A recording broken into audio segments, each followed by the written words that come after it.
Hello guys, welcome back to another episode here on African Confessions. There is a message that was forwarded to me by one of our admins. If you have any story that you want to share with us, please do not hesitate to contact us via our email address. The story that I have that I want to share with you, it reads like this. Hello my brother, can you please post my story? I have my own confession to tell. It was just last week that we buried the last of my mother's children, and next year, the same time that I buried my sister, I am supposed to sacrifice my mother so that we can bury her in the same month. And this sacrifice, it is a matter of if I do not sacrifice my mother, then I will die in her stead. And when I look at my life, I am still too young to die. I think that I have to enjoy life, and whenever I look at my mother, I think that she is someone who has experienced life, and we grew up as poor people, so I don't think that she has any other reason to live.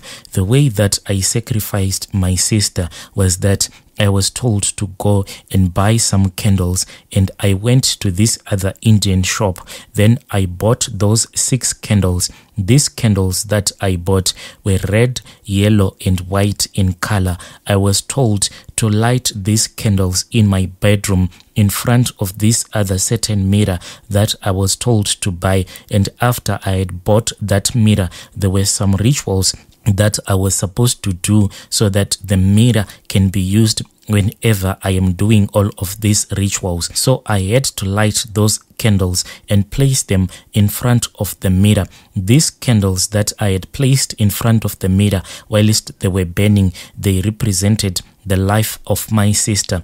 On the last day that the last candle was going to burn out, that is the day that my sister died. She died whilst she was in hospital.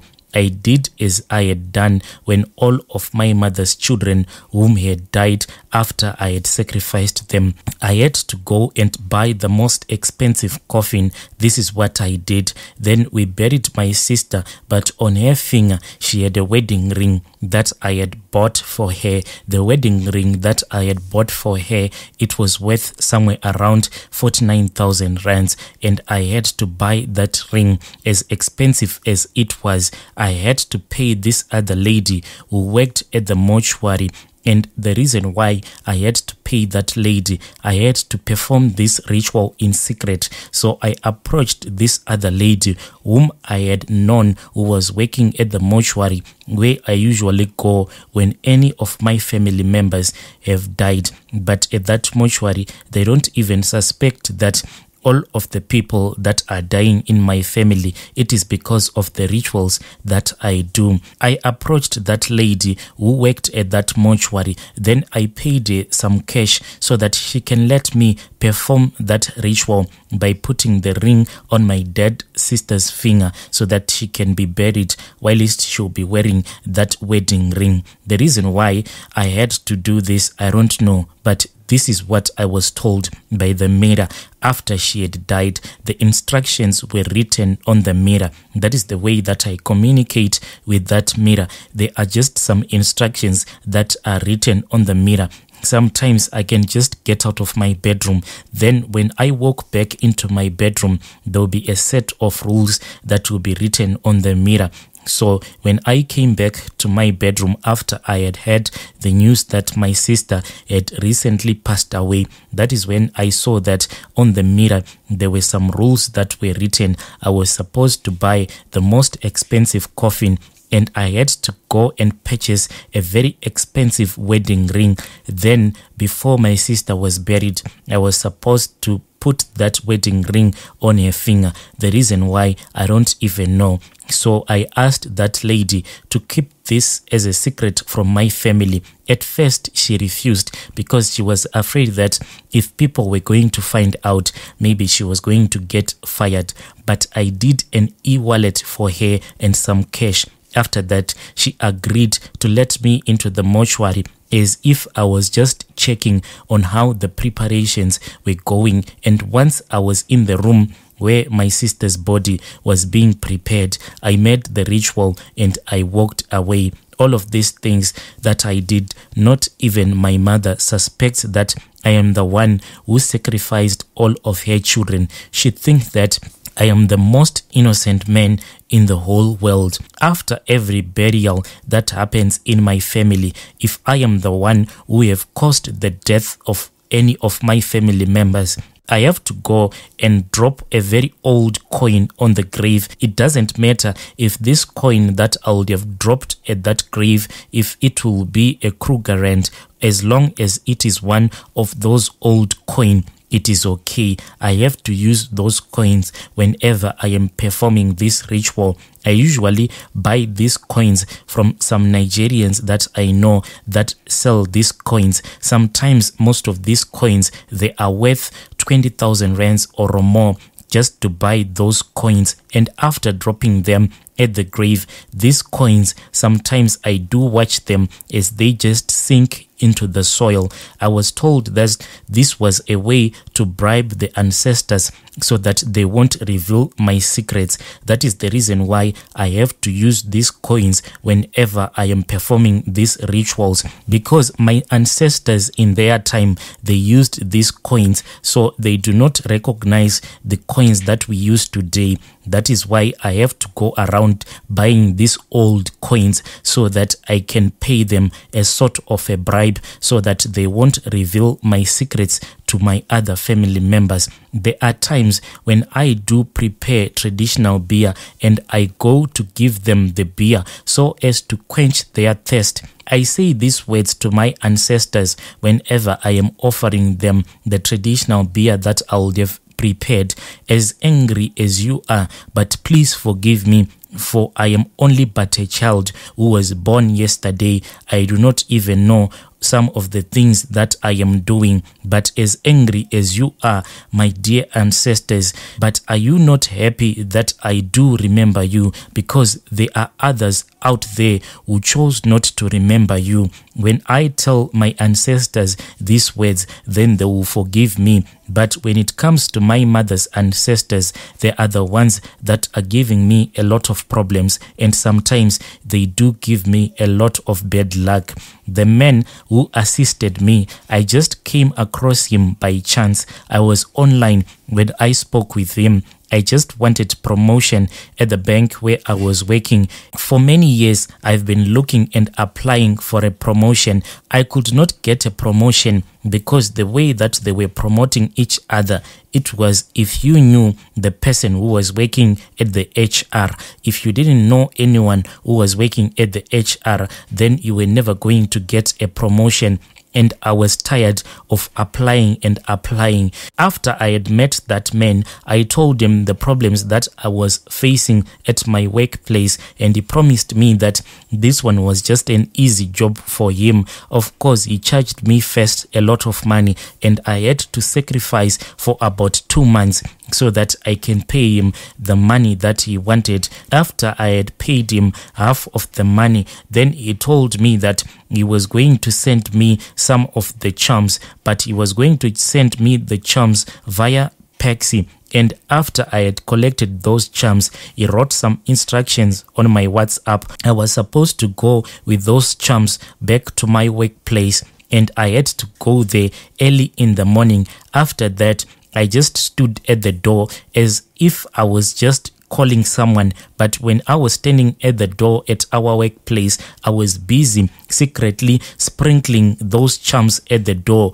And after all of my colleagues had entered into our workplace, when everyone was busy, I stood up and I went at the men's toilet. Then I sprinkled some of the charms. These were the instructions that were given to me by the man who was assisting me in order for me to get a promotion at my work. After I had done these rituals, I thought that maybe that man had just scammed me all of my money, but people started dying. My senior work colleagues started dying. 3 of them, they died. And after their death, I was immediately promoted to a very senior position. And now I was hungry for more because I knew that Indeed, there are charms out there that can assist you to quickly get a promotion at work. But I didn't want to work anymore. I now wanted to be rich. I was now focused on being a rich man. That is when he told me that I had to drive to Durban, where we met at a hotel. He never showed me his place. He said that this is the way that he operates. He meets with you in the street. This was quite strange to me, because I thought that if one is a traditional healer, you have to go at his place so that he can assist you. But this man, he told me that he only meets with his clients in the street. But since I was traveling from a province that was very far from Durban, that is why he had chose to book the room so that we can do the consultation at the hotel.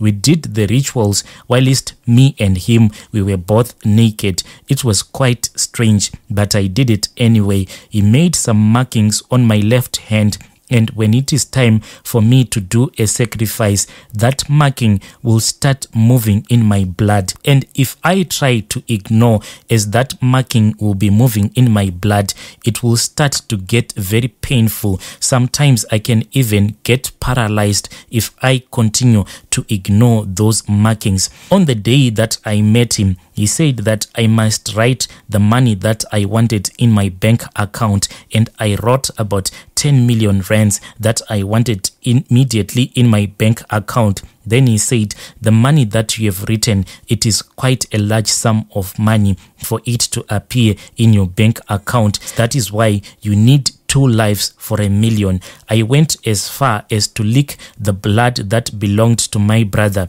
This was after my brother died in a car accident, and I was told that I had to keep his car at my house, the one that he had died in when he was involved in that accident. And a day before his funeral, I drove back to my house, and I was told that I had to lick the blood stains that were on the dashboard.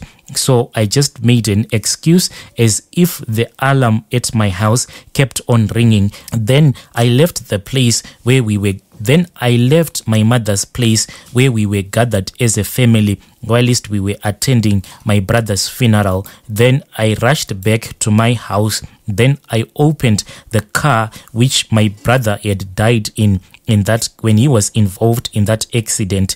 Then I saw that on the dashboard there was a lot of blood just underneath the steering wheel, and that blood, it was still quite fresh. Then I started to lick up that blood until I had cleaned it off from the dashboard. On a normal day, when I am sober, I just sit on the front porch of my house and I cry a lot when I think of all the things that I did. I drink so much beer that I don't get drunk anymore. And if I don't drink any alcohol for more than 4 hours, I get so sick. I will only feel better after drinking some alcohol. I do this so as to make my mind go numb because of the things that I did. It is not easy to look at someone's coffin knowing that you are the reason why their life was cut short. Next year, my mom is the one who is supposed to be sacrificed. And after I have sacrificed my mom, my family will be done. And I haven't chosen the next victim that I am supposed to sacrifice if I go ahead with sacrificing my mother. Dear listeners, right there was a message that was forwarded to me by one of our admins. Strange things do happen in this world. Yes, I know that there are some people that are coming to our email address and they are looking for some connections because they say that they also want this blood money, but we cannot offer you any assistance. I will come back with a translation of a voice note that I received a few days ago. One of our dear brother is suffering because when you go to do these rituals, the people who will suffer are your relatives. That dear brother of ours, he was saying that he has so much bad luck that sometimes money just disappears from his bank account. So we cannot assist you if you come to us and if you say that you want to be given some contacts so that you can do some money-making rituals. The people that are going to suffer are your relatives.